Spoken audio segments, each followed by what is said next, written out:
Kia ora tato, Bishop David here, Bishop of Waiapu. Hope you're well, OMGers. Today I received, as I expected, a publication from a good friend of mine, colleague with equal importance, fellow fly fisher, Bishop Tom Brown. It's called Wearing Purple, apt, appropriate title, and the subtitle reads Reflections on 20 Years as a Bishop and 13 Years as Bishop of Wellington. I look forward to having a read, and Tom certainly offered this and has offered this to his colleagues, his fellow bishops in this church.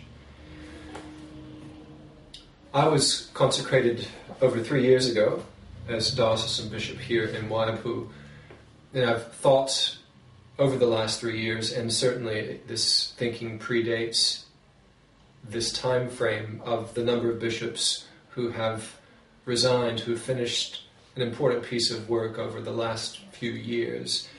Bishop Penny, who was my bishop whilst I was dean in Dunedin, Bishop George, who followed Penny and who was also regional bishop here in Waiapu, Bishop John Bluck, who was my predecessor here in Waiapu, Bishop David Coles, who was Bishop of Christchurch for almost a decade and a half, Bishop John Patterson, Auckland, equally Bishop of that diocese for almost a decade and a half, Bishop Tom, Bishop for 20 years, Bishop of Wellington for almost a decade and a half, Bishop Derek, Bishop of Nelson for about that same period of time, Bishop Richard Granderson, who came from Australia and was assistant bishop, also bishop of our church. There may have been some others. For those of you who have perhaps omitted from this list, forgive me. The point I want to make is what I've learned over the last 3 years, which has been an immense, steep learning curve, is one, no one can truly prepare one for the responsibility and the amount of work required and the type of work required in this office, that is as a diocesan bishop.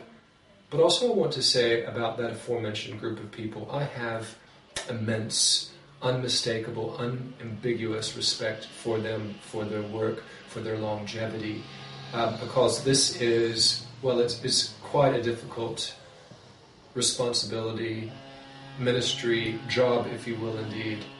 So I simply want to take this opportunity to pay tribute to those who have worn purple before me, coining Tom's language, to celebrate their work, to say that I hope that I, through my episcopacy, can honor them by the ways in which I continue to work.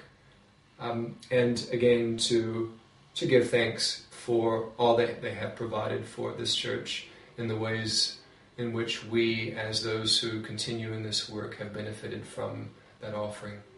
Blessings to them and blessings to us all. Take care.